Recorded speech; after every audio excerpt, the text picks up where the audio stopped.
No distrito Sassanami, Jin e Kuni no Tokotachi conversavam com Buzembo Tembo. Kuni no Tokotachi pergunta sobre notícias da família Izuru. Buzembo diz que não sabe e que o Lorde Masayoshi desapareceu há 2 horas. Buzembo diz que isso é culpa dela. Ela o deixou sozinho quando saiu para ver o Festival das Lanternas. Kuni no Tokotachi diz que todos os anos ele vai a esse festival e não queria que guardas o acompanhassem dessa vez. Mininja aparece dizendo que Tsukuyomi foi solicitada e aparecerá em breve. Buzembo continua dizendo que é sua culpa irá atrás dele. Kuni no Tokotachi diz que o Festival das Lanternas deveria ser um ritual de adoração aos deuses, portanto bem movimentado, mas que tudo estava calmo demais e que ela iria investigar isso com Buzembo. Buzembo então descobre 2 pessoas conversando, então se pergunta por que a segurança é tão rígida em um evento comum como esse. Mas ela é descoberta e atacada. Ela pergunta se essas são pessoas da família Miyahebe, mas não obtém resposta. Mininja diz que eles são Visbanes. Na casa da família Miyahebe, 2 elders conversavam, um mais velho e um jovem. Izuru Masayoshi diz que terá que lidar com coisas complicadas e pretende passar seu cargo a outra pessoa, e que espera a ajuda de Sio. Ele diz que com seu apoio todos os considerariam mais apto a governar no seu lugar. Sio diz que quando sua tia estava viva ela costumava dizer que a família Itsuru e a família Miyahebe estavam conectadas. Depois que a sua tia faleceu, Masayoshi não se casou novamente. Seu pai disse que mesmo que a sua irmã tivesse falecido, seu relacionamento com ele não mudaria. Então seu pai também morreu. Sio diz que não se sentia sozinho mesmo sem ninguém, pois ele tinha Masayoshi. Sio muda para um tom de voz implacável e diz que uma família que perde sua indústria de sustento, do dia para a noite, o seu senhor morre em um incêndio, seu lugar como primeiro Lorde é roubado da pessoa que mais confiava, que a família Sassanami é tão implacável contra eles. Ele diz para sobreviverem. Qual tipo de poder seria necessário para isso? Ele já havia pensado nisso, mas então o estrategista aparece, Takenaka. Ele diz que eles já chegaram, mas Sio diz para que deixem que Orochi lide com eles. Masayoshi pergunta o que aconteceu com Takenaka. Ele diz que teve a sorte de sobreviver àquele incêndio, e que agora é o estrategista da família Miyahebe. Sio diz que de acordo com as escrituras antigas de Sassanami, existia um Shogun que unificou as 5 famílias. Ele atendeu os comandos do Deus do Céu, lutando contra os bárbaros, e governou por 200 anos. Masayoshi diz que então Sio desejava governar como aquele antigo Shogun? Pela força? Sio diz que há 4 anos atrás aquele incêndio tirou tudo dele. Ele se perguntava por quê, o que ele fez para ser amaldiçoado daquela forma, mas que agora ele sabia. O seu erro foi não ter feito nada como sucessor da família Miyahebe. O estrategista aparece dizendo que levaram Izuru Masayoshi até a sala secreta. Sio pergunta por que não contou a ele sobre a carta da família Karazuko, dizendo que foi a família Itsuru que causou o incêndio. Sio diz que a família Itsuru quer que ele pense que foi Masayoshi que causou o incêndio, para criar uma briga interna e os destruir, pois isso se tornaria a família mais poderosa de Sassanami. A conversa continua e Sio diz que é hora de colocar o plano em ação. Kuni no Tokotachi diz que se Masayoshi veio ao ritual de lanternas, ele deveria ter passado por lá. Ainda assim, ninguém o viu, e nenhum convidado havia chegado naquele dia. Kuni no Tokotachi pega um dos guardas pelas costas e o interroga, mas ele apenas diz que os intrusos devem ser eliminados, frase que todos os outros também repetiam mecanicamente. Kuni no Tokotachi é ferido no estômago. Kuni no Tokotachi percebe que eles não são humanos depois de não terem sido feridos pelos seus golpes. No QG de Etergeyser, Nuanda e Tsukuyomi conversavam. Nuanda diz que acabou de ajustar essa chave de acesso, para que Tsukuyomi teste. Eletricidade roxa violenta saía daquela espada.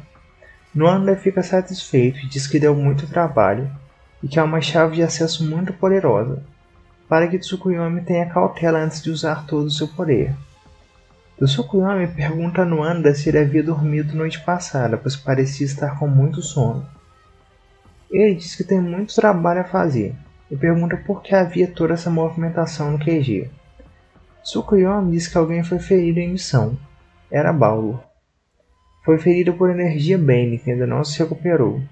A conversa continua e Mei-You aparece com um recado para Tsukuyomi. Há um pedido de emergência em Sasanami.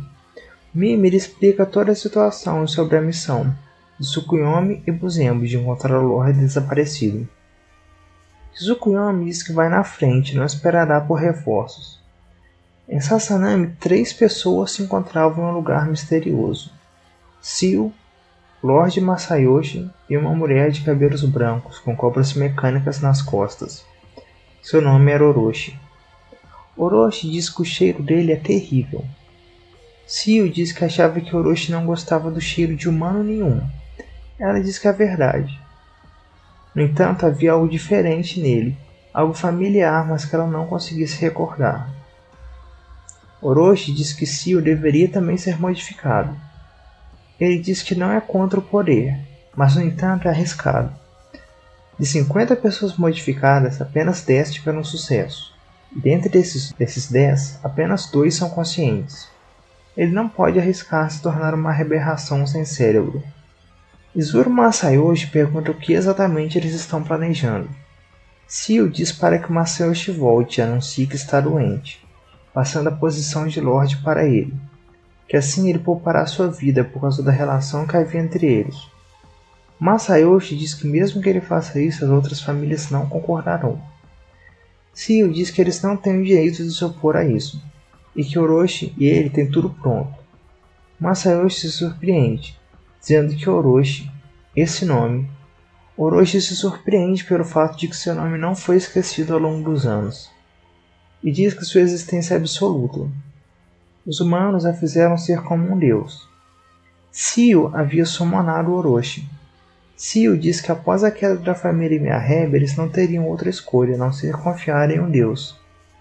Dentro de outra sala, Orochi e Seo faziam experimentos em cobaias. Orochi diz que os experimentos não vão tão bem, mas funcionam do jeito que estão. E quando ela assinou o contrato com Seo, ela disse que criaria uma força que dominaria Sasanami, e que cumpriu sua parte no acordo. O servo líder estava fazendo lavagem cerebral no mais novo soldado transformado. Seo diz que há outra falha. Orochi diz que é um soldado leal de qualquer forma. Seo diz que eles não têm tempo para aprimorar essa tecnologia, e Orochi diz que não existe nenhum poder em Sasanami que pode os parar. Então que uma criança chamada por seu pai aparece. Orochi diz que essa garota é barulhenta e quer a matar, mas é impedida por Seo, que se lembra de sua irmã. Orochi diz que se essa garota der com a língua nos dentes, a coisa vai ficar séria. Seo diz que sabe, então a deixará escondida até o fim dos eventos. Um dos servos estava transportando a garota quando são interceptados por um homem de cabelos brancos, que diz que a esse ritmo ambos estarão mortos. Ele diz que está do lado deles. Seu nome é Hyuga Kagutsuji, e ele está em uma missão secreta de resgate. O servo diz que os pais dessa criança se transformaram em Visbens. Hyuga diz que vai ajudá-la. Hyuga é atacado por um dos soldados inimigos que previram sua traição. O ponto de vista muda novamente para Kuni no Tokotachi, que diz que esses soldados inúteis não poderiam fornecer nenhuma informação, mesmo que quisessem. Então ela diz que deve ir à procura de Buzembo, pois a situação está perigosa. No entanto, outra voz aparece e diz que ela causa confusão na casa de outra pessoa e ainda quer ir embora. A voz era Orochi. Orochi diz que demorou muito tempo para fazer essa fusão de Fizbens. Então Kuni no Tokotachi finalmente percebe a verdade sobre os soldados. A batalha entre Kuni no Tokotachi e Orochi se inicia. Orochi diz que o olho esquerdo de Kuni no Tokotachi serve para descobrir o ponto fraco do oponente, que ela o arrancou do macaco e usou para impedir a corrupção. Kuni no Tokotachi quer saber mais informações, mas Orochi não responde e a batalha recomeça. Orochi diz que é impressionante que Kuni no Tokotachi controle o poder do macaco naquele nível, mas o preço está sendo a sua corrupção. Kuni no Tokotachi diz que acabará com ela, mas é derrotada. Então Orochi diz que pegará o que é seu de volta, e arranca brutalmente o olho esquerdo de Kuni no Tokotachi. Então foi ela que sequestrou o Lorde. A conversa continua e Kuni no Tokotachi ataca de surpresa, mas é que então a Orochi derrotada se mostra uma ilusão. Quem aparece é o estrategista da família Miyarebi. Kuni no Tokotachi pergunta por que ele concordou em se transformar nessa criatura. Ele diz que teria morrido queimado caso não tivesse feito. A conversa continua e Tsukuyomi aparece antes que o estrategista matasse Kuni no Tokotachi. Tsukuyomi vence o estrategista. Ele diz que na próxima vez eles não terão tanta sorte. Tsukuyomi diz que vai resolver a situação a partir de agora. Orochi sente que o estrategista foi derrotado e diz para que a segurança seja reforçada nessa noite. Na sala de comando de Aethergazer, Shu e o administrador conversavam. Shu diz que a Korg e a Aethergazer apoiam o governo de Masayoshi, e se ele for morto, uma guerra poderia começar. Shu diz que não sabe se Tsukuyomi é o suficiente. Bertandi aparece dizendo para que não se esqueçam dela. Hera aparece e diz que não visita a Aethergazer há muito tempo, mas continuam sendo grosseiros, pois a deixaram esperando. Shu a apresenta para o administrador. Hera da Sociedade de Musas. Hera diz que o administrador da Divisão 9 ser um ser humano é algo muito frágil. Bertandi nos defende, dizendo que são musas muito confiáveis. Shu diz que os três fornecerão suporte a Sasanami. O ponto de vista muda para Buzembo, que diz estar correndo em círculos. É então que uma voz começa a falar com Buzembo. Era um clone de si mesmo. A voz a provocava, dizendo que sua Tsukuyomi não se importava com ela. O clone de Buzembo diz que sabe de tudo, pois é ela. Que ela não se esqueceu do que ouviu atrás da porta naquele dia. Então temos um flashback. Tsukuyomi dizia que iria remover Buzembo do esquadrão Faisan, que ela não era adequada para estar ao lado dela. O clone diz que Buzembo finge que essa conversa nunca aconteceu. Buzembo se irrita e luta contra o clone. Tsukuyomi chega na mesma sala, mas parece estar em algum lugar diferente dela. É então que o macaco aparece, e diz que mais um veio aqui esperando que ele dissipe a ilusão de suas mentes. O macaco diz que sabe por que Tsukuyomi está ali, e dá uma série de enigmas para que ela resolva. Após resolver os enigmas, Tsukuyomi se encontra com Buzembo, que não parecia estar nada bem. Buzembo fala sobre a sombra, mas Tsukuyomi diz que não havia ninguém lá. Buzembo pergunta se Tsukuyomi viu Kuni no Tokotachi. Ela diz que ela está ferida, mas segura. Então o macaco aparece e a batalha recomeça. O macaco provoca Tsukuyomi, dizendo que essa luta não a fará se livrar dos seus pecados. E voltamos para a situação de Hyugiri. Hyugiri diz que se soubesse que isso ia acontecer, teria trazido mais refrigerantes. Ele pergunta se o guarda sabe como a família Miyarebi invoca o deus Cobra.